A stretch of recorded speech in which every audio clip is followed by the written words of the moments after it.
Hello दोस्तों, स्वागत है आपका हमारे YouTube चैनल रिवीजन का भंडारा में। एक सोच एक नई पहल के साथ। तो चलिए शुरू करते हैं आज का फिजिक्स केमिस्ट्री का भंडारा। तो आज हम लोग यूपी पॉलिटेक्निक के प्रीवियस ईयर 2021 के फिजिक्स और केमिस्ट्री को सॉल्व करेंगे। तो फर्स्ट क्वेश्चन है हमारे पास फिजिक्स से कि निम्न में से कौन सी राशि केल्विन में मापी जाती है। तो केल्विन में मापी जाने वाली राशि ताप है। समय को हम लोग सेकेंड में मापते हैं, ऊर्जा को जूल में मापते हैं और द्रव्यमान को केजी में मापते हैं। सो बढ़ते हुए अपने नेक्स्ट क्वेश्चन की ओर। नेक्स्ट क्वेश्चन है हमारे पास, एक माप में त्रुटि होती है, कैसी त्रुटि होती? तो अनिश्चितता त्रुटि होती है।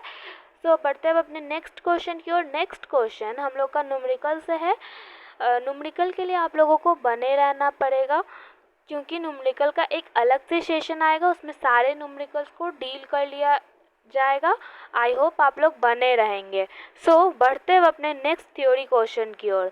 नेक्स्ट क्वेश्चन है हमारे पास, किसी माध्यम में बैगनी तथा लाल प्रकाश की चाल है, सही उत्तर चुनिए। तो बैगनी रंग के प्रकाश की चाल लाल रंग के प्रकाश की चाल से कम होती है, क्योंकि बैगनी रंग के प्रकाश का जो अपरिवर्तनांक होता है वो अधिक होता है, लेकिन लाल रंग का जो अपरिवर्तनांक होता है वो कम होता है।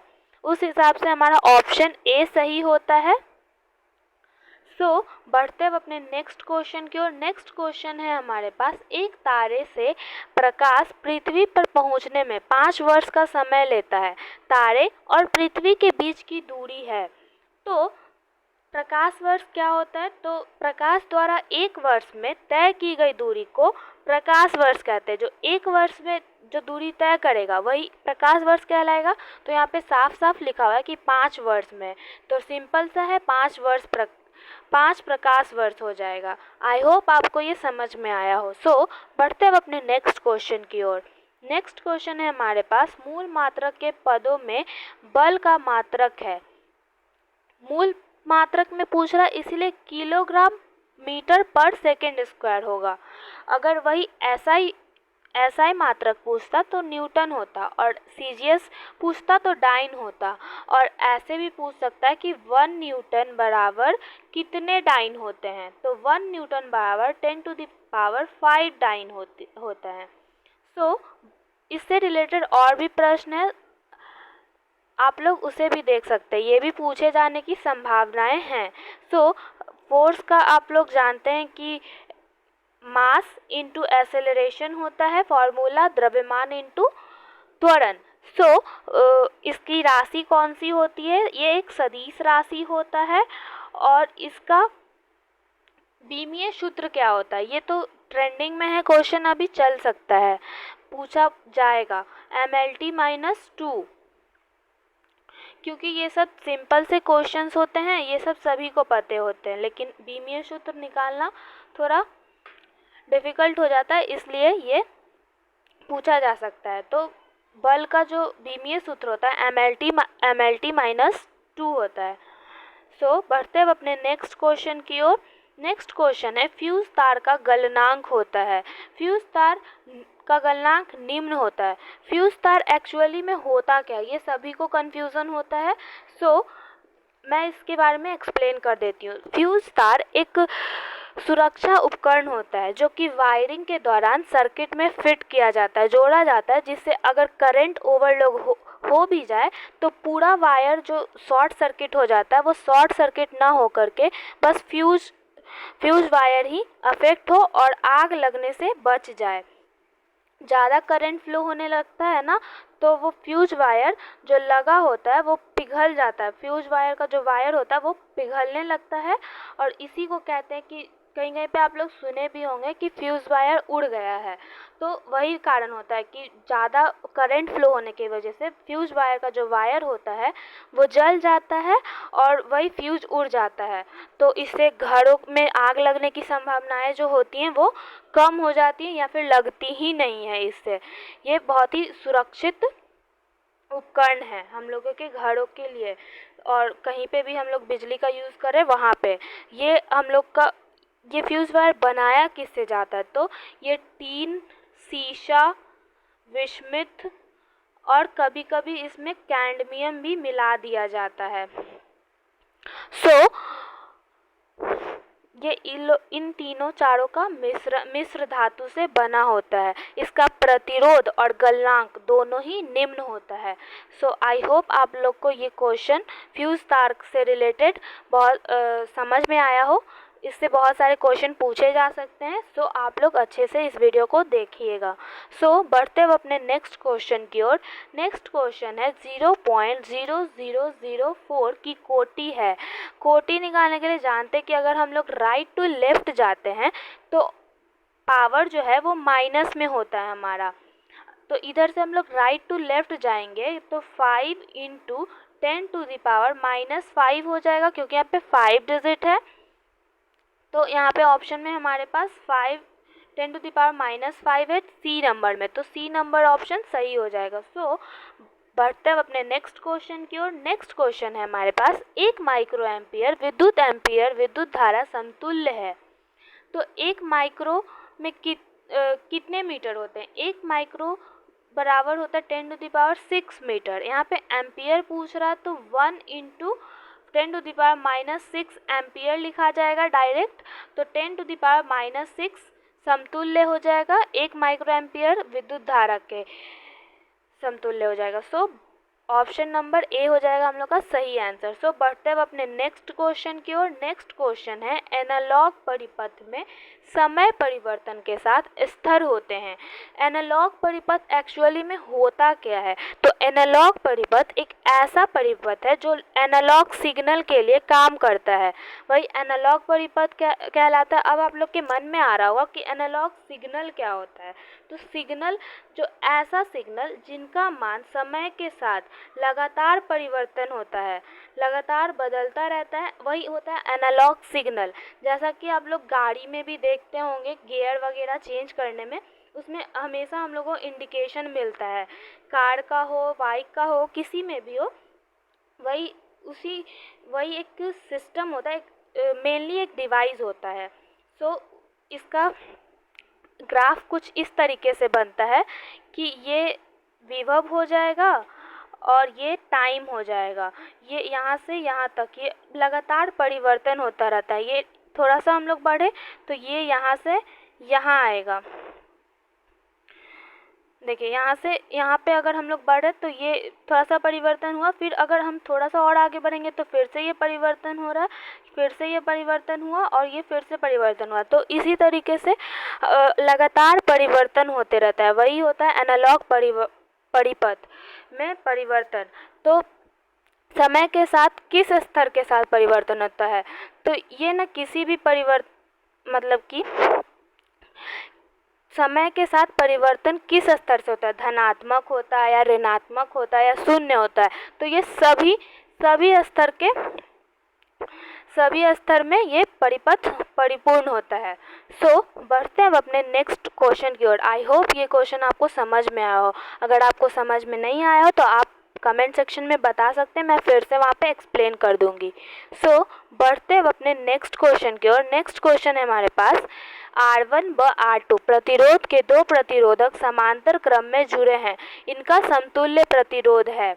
तो ये प्रतिरोध 1/R is equal to 1/R1 plus 1/R2 ये होता है। अगर हम इसको सॉल्व करें तो R1 × R2 हो जाएगा और ऊपर में R1 प्लस R2 हो जाएगा। अगर हम इसको इक्विवेलेंट लिखें R इक्विवेलेंट तो ये रेसिप्रोकल हो जाएगा R1 × R2 by R1 plus R2। ये हमारा सॉल्यूशन हुआ। इसके अनुसार, इसके अकॉर्डिंग हम लोगों का आंसर नंबर बी हो जाएगा सही, आंसर बी। आई होप आपको ये भी समझ में आया हो। बढ़ते हैं अब अपने नेक्स्ट क्वेश्चन की ओर। नेक्स्ट क्वेश्चन है हमारे पास कि निकट दृष्टि दोष से पीड़ित व्यक्ति को पहनने की सलाह दी जाती है।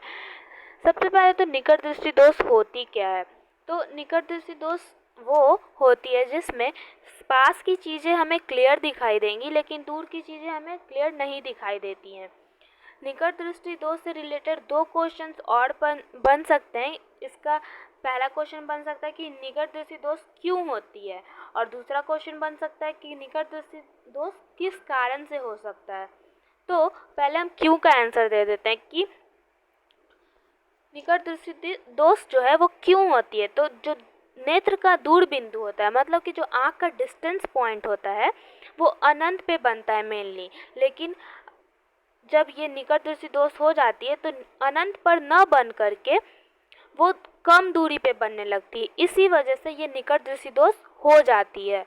ये क्यों का आंसर था, ये क्वेश्चन में पूछा जा सकता है। अब नेक्स्ट क्वेश्चन का आंसर है कि कारण क्या होता है। तो ऐसे तो मेनली हम लोगों का इमेज जो है वो रेटिना पे बनता है। जब निकट दृष्टि दोष हो जाता है तो रेटिना पे न बन के रेटिना से आगे इमेज बनने लगती है। इसी वजह से ये निकट दृष्टि दोष हो जाती है। अब इसके निवारण के लिए कौन सी लेंस पहनी जाती है, तो निवारण के लिए ऑप्टल लेंस का हम लोग यूज़ करते हैं। ये तीनों के तीनों क्वेश्चन बहुत ही मोस्ट इम्पॉर्टेंट है, क्योंकि ये निवारण के वाला क्वेश्चन तो हर साल पूछा ही जाता है। और निकट दृष्टि दोष होता क्या है ये तो सभी को मोस्ट ऑफ द पता ही होता है, लेकिन ये 2 क्वेश्चन मोस्ट इम्पॉर्टेंट है, तो आप लोग इसे अच्छे से देख लेंगे।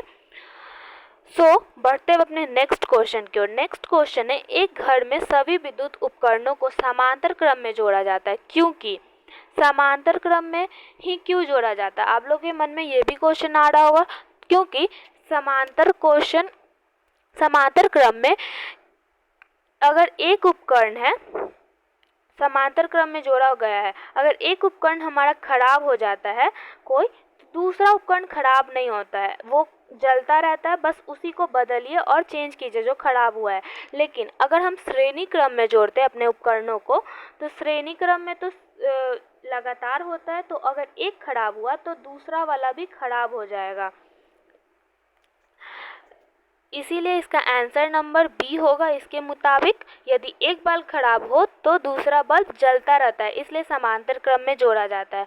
और सेकंड एक और भी होगा इसका कि वोल्टेज जो होता है, 2 और कारण है कि वोल्टेज जो होता है वो सभी जो संयोजन है, मतलब उपकरण है हमारे, उस सभी उपकरणों के वोल्टेज जो होते हैं वो सेम होते हैं, कहीं किसी का कम ज़्यादा नहीं होता। और दूसरा एक और कारण होता है कि जो प्रतिरोध है उस सब का संयोजन, जो भी हम लोग उपकरण अपने घरों में लगाए हुए हैं उसका जो भी प्रतिरोध होगा उपकरणों का वो निम्न होगा।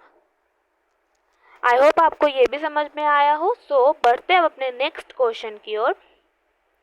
गाइज, अगर आपको कहीं पे भी दिक्कत होता है तो आप कमेंट सेक्शन में फिर से पूछ सकते हैं, मैं आपको वहाँ पे रिप्लाई दे करके अच्छे से समझाने का पूरा कोशिश करूँगी। बढ़ते हैं अपने नेक्स्ट क्वेश्चन की ओर। नेक्स्ट क्वेश्चन है हमारे पास, 1 वोल्ट समतुल्य है। 1 वोल्ट किसके समतुल्य होता है, तो 1 जूल बाई कूलम। बढ़ते हैं अपने नेक्स्ट क्वेश्चन की ओर कि ऊंचाई ट्रांसफर की द्वितीयक कुंडली में धारा उसकी प्राथमिक कुंडली वाली धारा की तुलना में होती है, तो कैसी होती है, वो तो कम होती है। ऊंचाई ट्रांसफर की द्वितीयक कुंडली में धारा उसकी प्राथमिक कुंडली वाली धारा की तुलना में कम होती है। क्यों होती है, क्योंकि जो द्वितीयक कुंडली होती है, जो द्वितीयक कुंडली के फेरों की संख्या जो होती है वो अधिक होती है, इसीलिए इसमें कम हो जाता है। बढ़ते हैं अपने नेक्स्ट क्वेश्चन की ओर। नेक्स्ट क्वेश्चन है हमारे पास, चुंबकीय क्षेत्र तीव्रता का मात्रक है। चुंबकीय क्षेत्र तीव्रता का मात्रक वेबर बाई मीटर का स्क्वायर होता है। इसके अन्य मात्रक भी होते हैं। इसका अन्य मात्रक है टेस्ला, गॉस और न्यूटन बाई एम्पियर मीटर। ये सब इसके अन्य मात्रक है, इसको भी ध्यान में रखेंगे क्योंकि यहाँ से भी पूछा जा सकता है।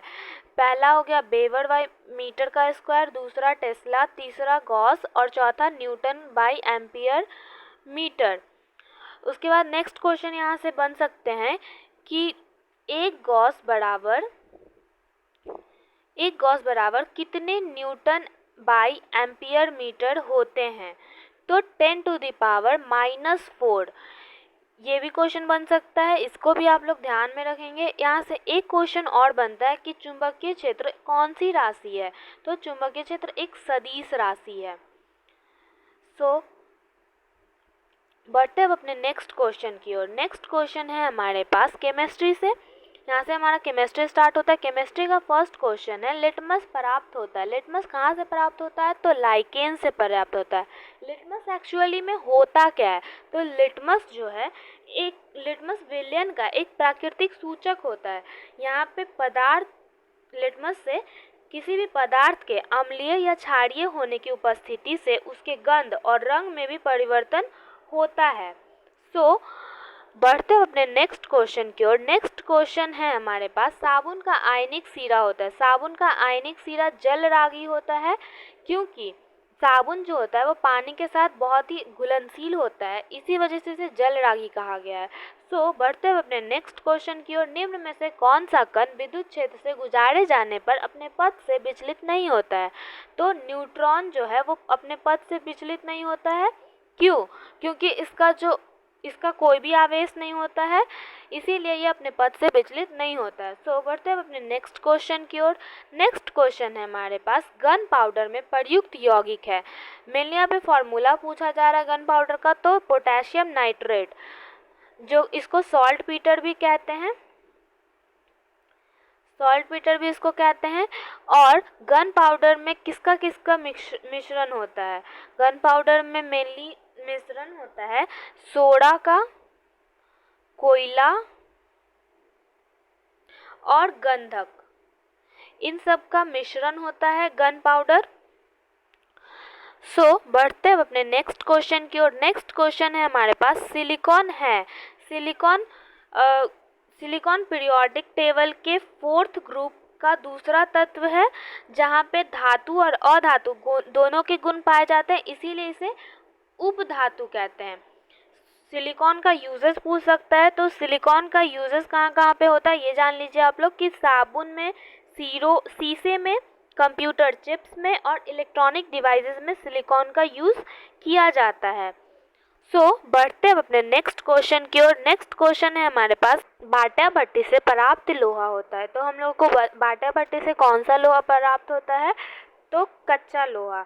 हम लोग को कच्चा लोहा प्राप्त होता है, और कच्चे लोहे में सबसे ज़्यादा कार्बन की मात्रा पाई जाती है, अप्रॉक्स 3.5% से लेकर के 4.5% तक।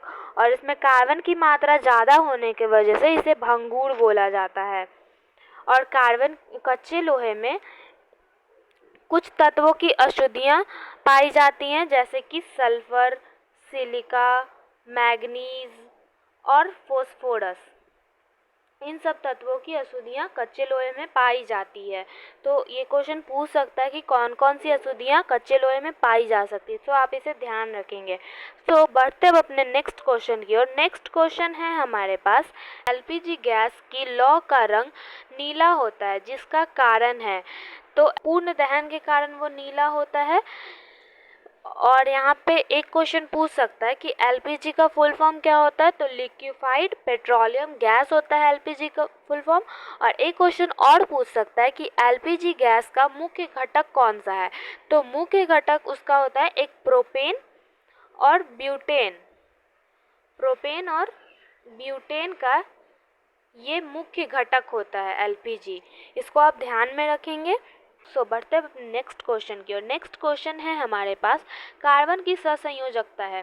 कार्बन की सहसंयोजकता क्या है, तो कार्बन 6 नंबर पे आता है, जिसका इलेक्ट्रॉनिक विन्यास 2 और 4 हो जाएगा, तो इसका सहसंयोजकता 4 बन सकता है, +4, ऑप्शन नंबर ए।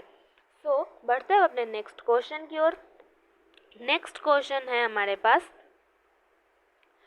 असंतृप्त कार्बनिक यौगिक के दहन से उत्पन्न ज्वाला का रंग होता है। वहाँ पे संतृप्त है एलपीजी गैस एक संतृप्त कार्बनिक यौगिक में आता है, यहाँ पे संतृप्त कार्बनिक यौगिक बोल रहा है, तो असंतृप्त कार्बनिक यौगिक में पूर्ण दहन नहीं होता है, अपूर्ण दहन होता है, जिसके कारण से पीला रंग उत्पन्न होता है।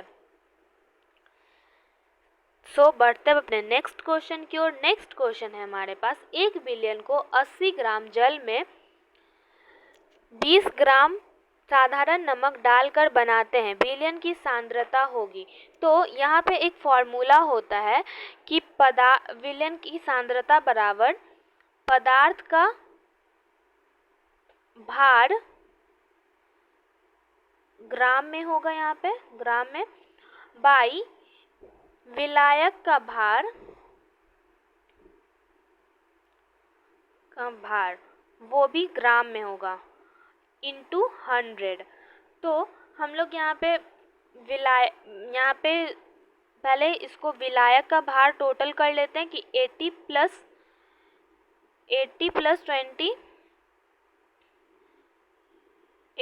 20 हो जाएगा विलायक का भार इज इक्वल टू 100 ग्राम विलायक का भार हो जाएगा। और हम लोग 20 ग्राम साधारण नमक घोल रहे हैं ना, तो इसलिए ये पदार्थ हम लोग कौन सा जल में मिला रहे हैं, नमक मिला रहे हैं, तो नमक का भार यहाँ पे 20 ग्राम दिया हुआ है और टोटल हो गया 100 ग्राम। तो 20/100 इंटू 100 ग्राम, ये फॉर्मूले में था 100%, तो 100 कट जाएगा और 20% इसका आंसर हो जाएगा। आई होप आपको समझ में आया हो।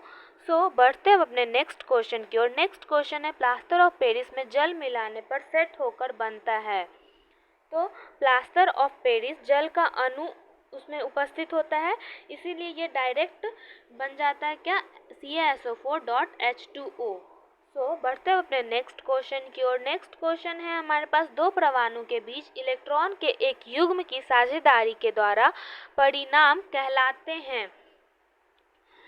तो ये तो डायरेक्ट डेफिनेशन ही पूछा है कि ये सहसंयोजी आबंध का डेफिनेशन है कि दो परमाणु के बीच इलेक्ट्रॉन के युग्म की साझेदारी के द्वारा परिणाम कहलाते हैं सहसंयोजी आबंध। तो आप लोग डेफिनेशन पे भी फोकस करेंगे। सो बढ़ते हैं अपने नेक्स्ट क्वेश्चन की ओर। पानी की कठोरता निम्न में से किसकी उपस्थिति के कारण होती है। पानी की कठोरता कैल्शियम सल्फेट और मैग्नीशियम क्लोराइड के उपस्थिति के कारण होती है। तो यहाँ पे दोनों का दोनों ही ऑप्शन में दे रखा है, तो दोनों ऑप्शन सही है।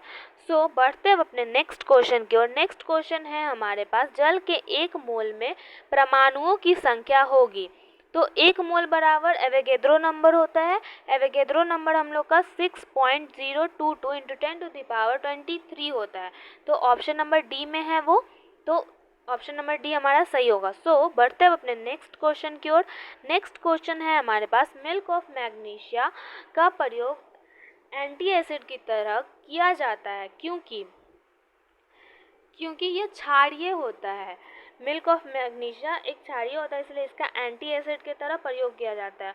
और ये इसकी प्राकृति जो है वो क्षारीय होती है, जिससे यह पेंट की अम्लता दूर करने में सहायक होती है।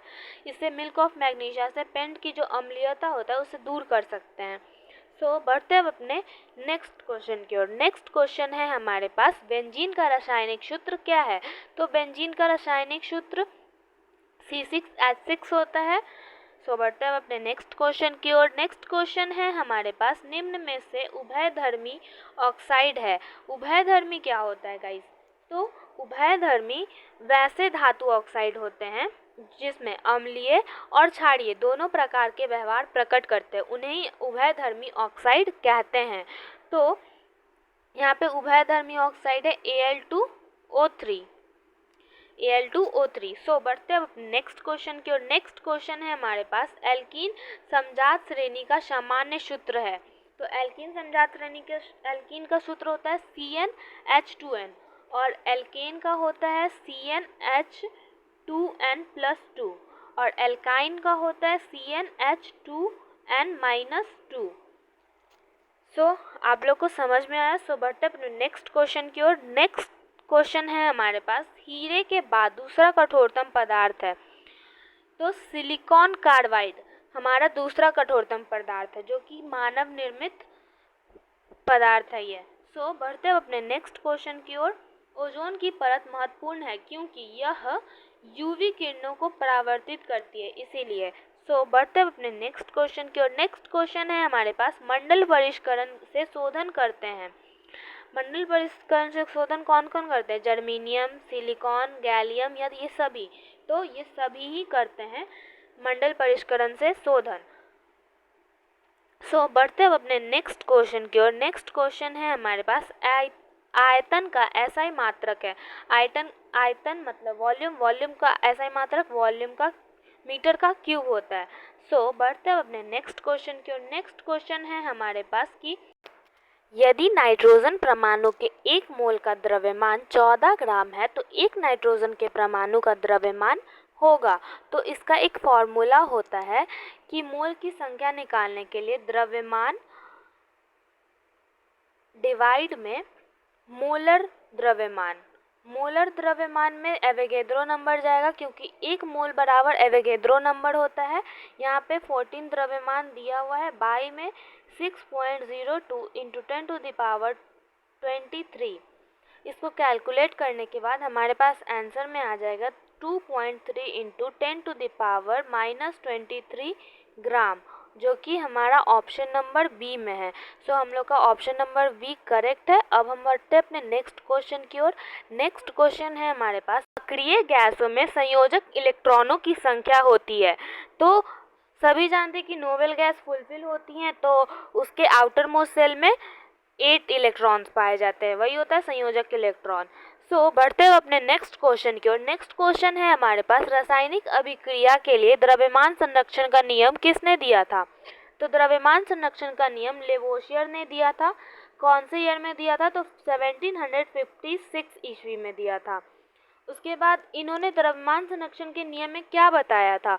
तो उन्होंने यह बताया कि द्रव्य को न ही उत्पन्न किया जा सकता है और न ही नष्ट किया जा सकता है। इसका मतलब यह है कि किसी भी रासायनिक अभिक्रिया के बाद भी द्रव्य का कुल द्रव्यमान उतना ही रहता है जितना कि अभिक्रिया के पहले होता है।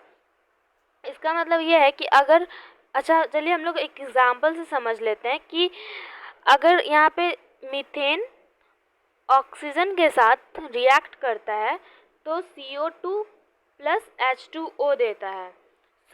यहाँ पे कार्बन 1 है तो इधर भी कार्बन 1 है। अगर यहाँ पे हाइड्रोजन 4 है तो यहाँ पे 4 करने के लिए यहाँ पे 2 लगाना होगा, और यहाँ पे ऑक्सीजन 2 है और यहाँ पे ऑक्सीजन कितना हो गया 2 और प्लस 2 2 4 हो गया, तो यहाँ पे 2 रख देंगे तो ये बैलेंस हो जाएगा। तो अब इसका द्रव्यमान और इसका द्रव्यमान दोनों का इक्वल हो गया।